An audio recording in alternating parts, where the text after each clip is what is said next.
I want to thank you first and foremost for coming out today.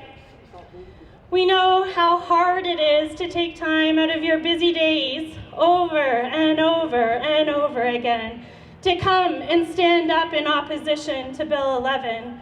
And we want to thank you for that sacrifice, for the sacrifice to your family and anything else that it took you away from so that you could dedicate your energy to this important issue. You can see how much we have grown from our very first demonstration. This has grown from a grassroots perspective. It started with a tiny group of moms who couldn't stay silent, who couldn't risk staying silent.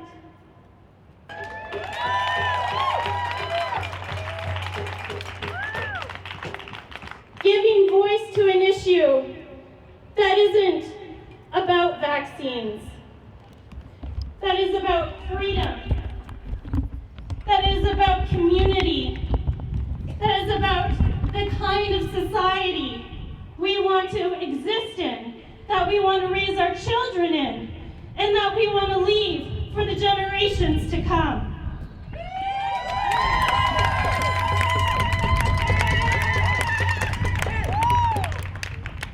We all stand here, despite differences, in recognition that this issue is bigger than ourselves. And I want to thank you all for being here today. I'm going to hand the mic over, and I'm happy to do so. I wrote a few words for you today, and it's not just for you here. It's for the people inside, and it's for the people at home. So if you can get the word out, I think it would be a really good thing. Pharmaceutical mandates anywhere are a threat to humanity everywhere. At face value, we stand today in opposition to Bill 11, a bill that would mandate vaccinations in order to attend public schools. But what we stand for today is so much bigger than that. We are at a precipice of a dark chapter in human history if we let it. If certain legislators get their way, an era of coercion, discrimination, exclusion, segregation, and isolation will be unleashed in Canada, creating an underclass of undesirables, ostracized from our communities.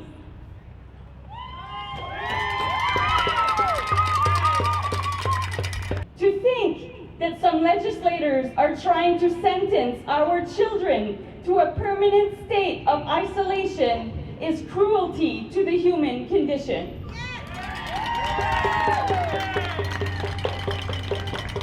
Since day one of mandates being introduced, we have been on our own, censored and misrepresented in the media. We have had to rely on each other and work to get the word out ourselves. At first, it was a very lonely and painful road. The hate and judgment we received from the public made it very difficult to speak, but some of us did it anyway. Until one day, there was a breakthrough. By reaching out to our neighbors, we started to break the media trance. The only reason vaccination has become a contentious issue is because government and media have made it that way with divisive reporting tactics. Thankfully, humanity is starting to see through the manipulation. Governments and pharmaceutical companies are colluding to violate human dignity and freedoms.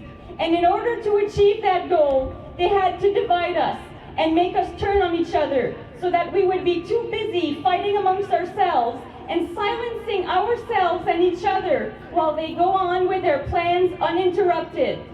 Well, those days are coming to an end. This movement is changing.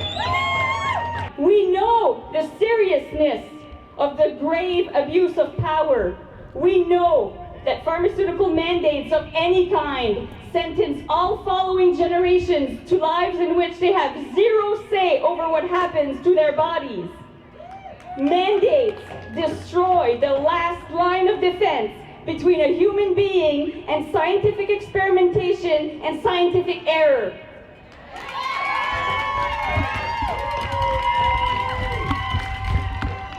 I don't think media anticipated that their attempts to steer the conversation would backfire, but public opinion is changing. We broke the false paradigm worldwide.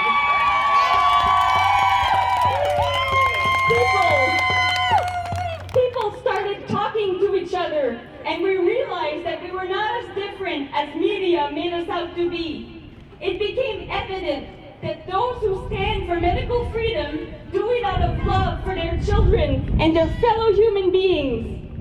The biggest misconception that media is pushing is that pro-vaccine automatically equates to being pro-mandate. That is a lie. Thankfully, there is something that can be done to help remedy the situation.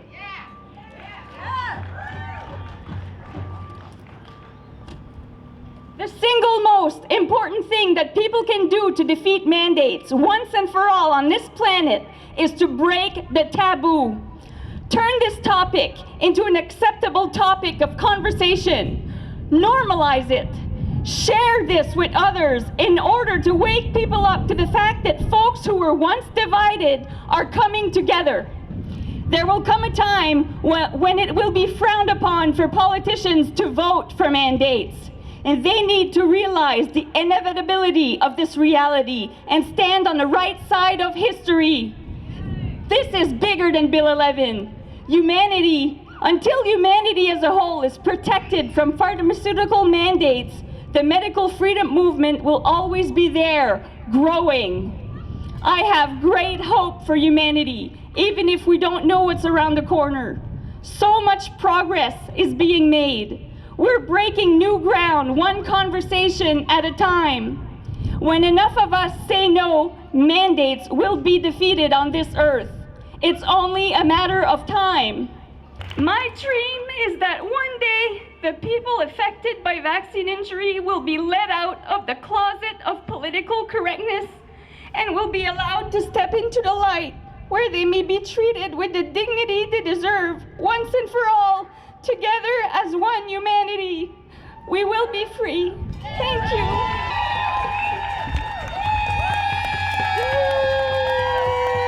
I think Diane brings up a very good point, that they have gained power in their divisive tactics. That in this division, in this taboo, it creates silence. It creates a lack of voice for opposition. And that is unacceptable in a free and democratic society.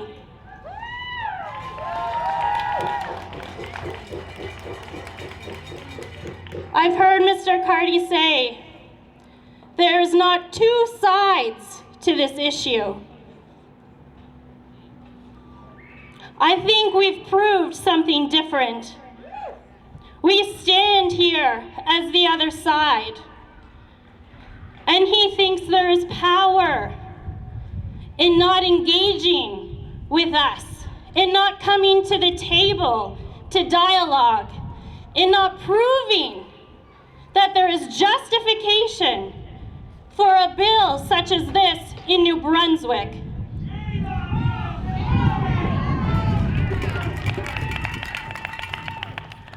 We want a voice. We're not leaving without a voice.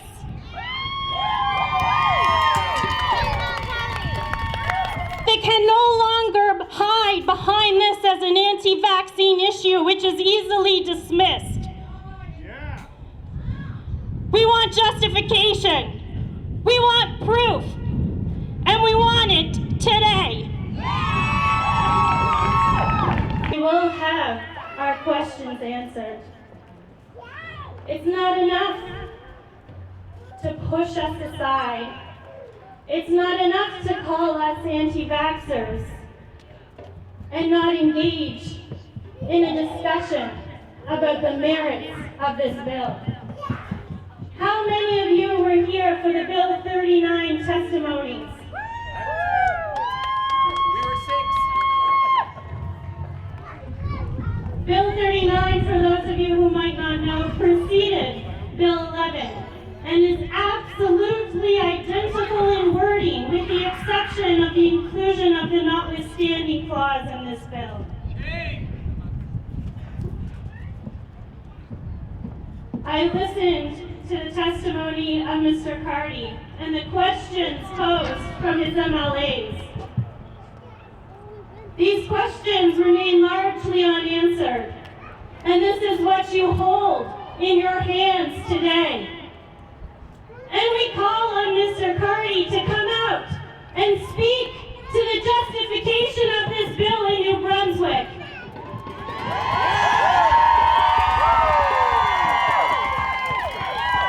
We want data. We want answers. We want stats, because that is how true policy is made. It is not made on the backs of division. It is not made on the backs of fear. It is made with critical thought. It is made in response to a need in society. What need is there for this bill? What is a specific public health issue currently in New Brunswick that this policy is seeking to address? What is our current vaccination rate, Mr. Carty? What is the current exemption rate, Mr. Carty? What is the exemption rate for medical exemptions, for parental exemptions? And what is the reason that, according to his data, 20% of the population remains unvaccinated? He himself has said, I cannot answer this question. We do not have the data. We don't have the data? And yet we have a bill which seeks to increase vaccination rates. How is this policy going to achieve that if we don't even know what the problem is? We're listening for some data, Mr. Carty, and as you said, this is not a vaccine issue. We are not here to debate whether vaccines are safe or effective. We are here to stand and hear the justification for mandating medical interventions in this province.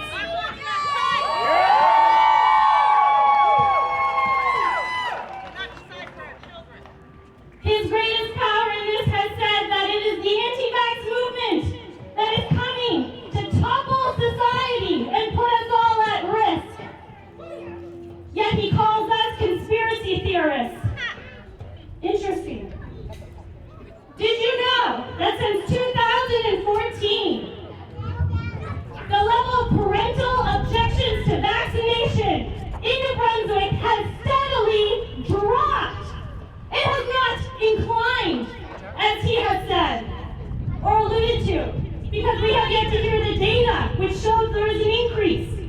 And in fact, data from government documents themselves show that it is on the decline. How much of a threat can we be? There was a national survey of childhood immunization coverage from StatsCan in 2017, which showed that Atlantic Canada has the lowest unvaccinated rate in Canada at 1.3%. To block this conversation isn't democracy, it's division. It is a way to sidestep the fact that there is no proof to the justification of this bill. You know why it's so confusing? Because this bill makes changes across the board. It involves the Education Act. It involves the Public Health Act. It involves the bill itself.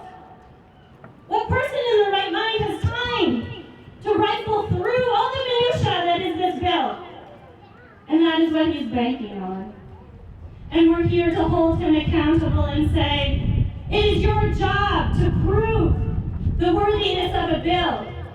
It is your job to show that it is needed, especially if you are going to trample rights and freedoms for the safety of the immunocompromised, as he has said.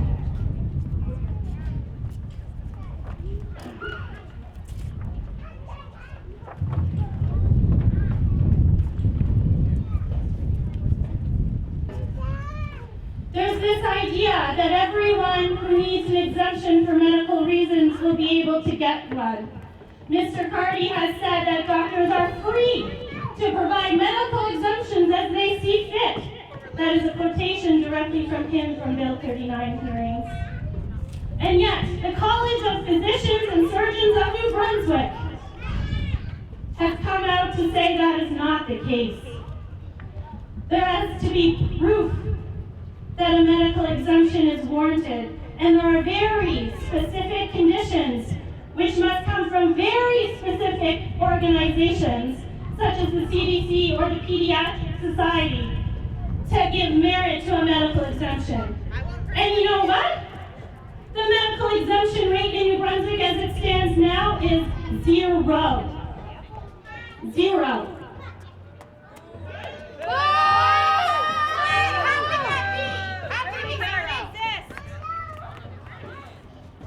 Speaks. Because they're not giving them out. They'll lose their license if they do. There are problems, there are holes in this bill that he has yet to speak to. And that's why we are here. For him to speak to the specifics of this bill, to the specifics of the data in New Brunswick, and not to silence opposition with terms anti-vax and conspiracy theorists. Public schools are meant to be inclusive, not exclusive. Our whole Public Schools Act is built around this concept. A very smart MLA in the testimonies to Bill 39 actually called attention to all of the violations which are potential within the Education Act should this bill pass. The medical officer of health already has the power to exclude infectious disease from school, according to the Public Health Act. Why do we need another policy which is exclusionary? To be unvaccinated is not to be equated with diseased.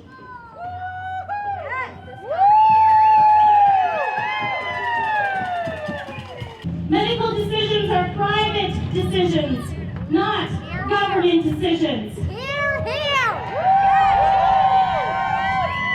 The Canadian Pediatric Society cautions against mandating vaccines, and this is counterproductive to the goal of increasing vaccination rates. It is not the role of government to intervene. You gotta have your proof that the bill will have an impact. And we're waiting. Mr. Carty has said, I wouldn't feel comfortable supporting legislation which intervenes in the parent-child relationship. Yet he claims this bill does not do that.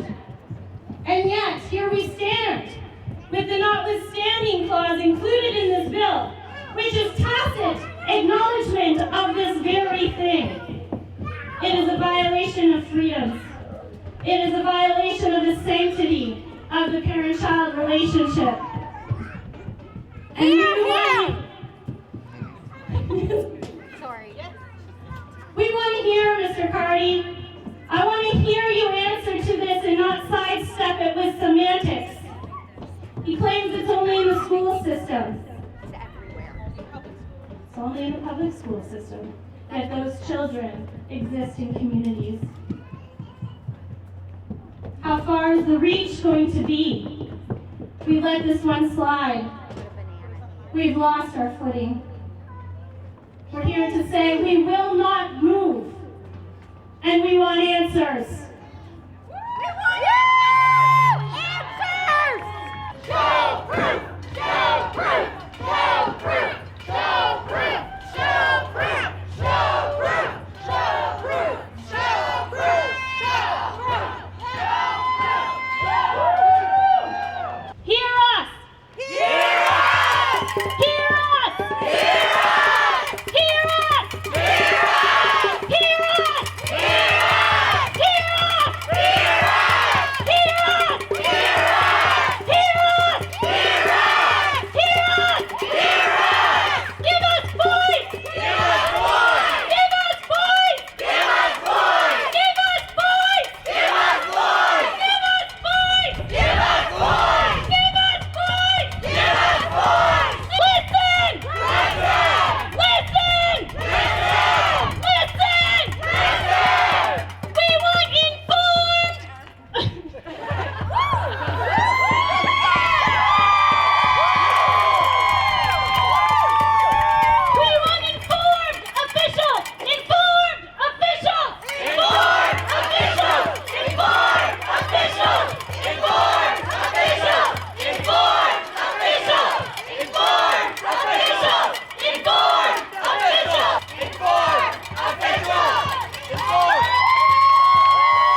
speak best to freedoms and rights for all Our veterans. is Lily Smallwood. Is she still here?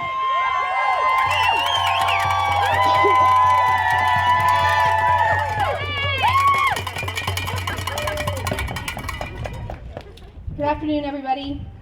I am Lily Smallwood, and I'm really proud to be here today to stand with you all.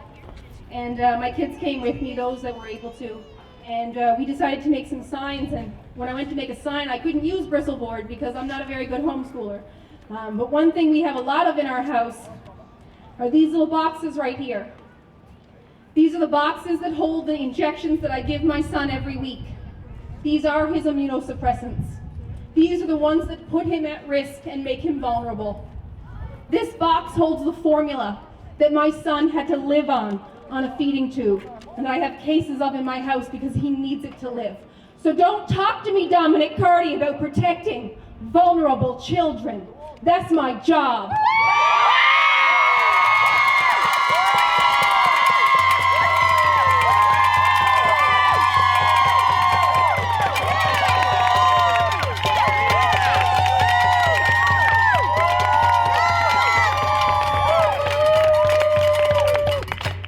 Every day, my family has one goal, and that's to help these children be healthy and beautiful and good members of society. And good members of society stand up for the rights of others. That's right.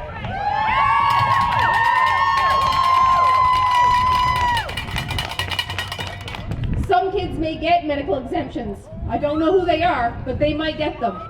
But that doesn't mean that your kids, even if they don't qualify, don't have a right to make medical decisions for themselves. You have every right to decide what medication your child takes. I had to make a choice, okay? I chose what medicine to treat my child. The doctor didn't make the decision. It's my choice, it's my child. That's how it works. The buck stops here. And he may say we have a choice. He may say, you can choose to not vaccinate your kids and then you choose to stay home. But what is choice if there is coercion? If you are bullying us and threatening to take away education from our children, that is not choice. That is not medical freedom. No, it's not. I mean, I have a doctor's appointment this week to take my other son to get his injection of methotrexate. And if you don't know what that is, that's the chemotherapy drug. And we're going in this week to get his shots. Does Dominic Carty want to come with me for that doctor visit too? Does he want to put his voice there too? No person in this house gets to tell me what medical decisions I make for my children. And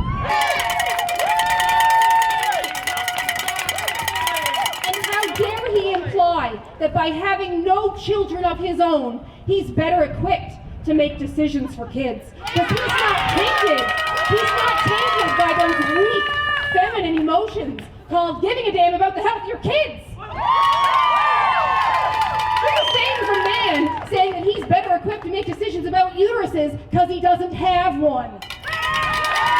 If we want to talk about choice, we need to talk about the people who are affected by this. He thinks he's protecting vulnerable children. He's not. He's going to exclude those same kids from getting an education, as if they haven't lost enough of their childhoods as it is.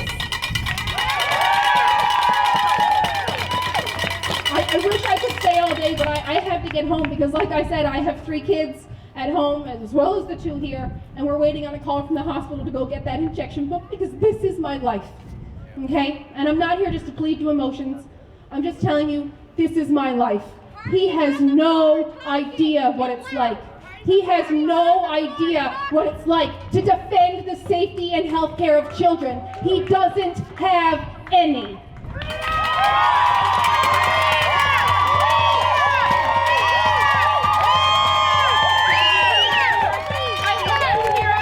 I hope they support our decision to love and protect our children, because no one can protect their children like a mother. Thank you.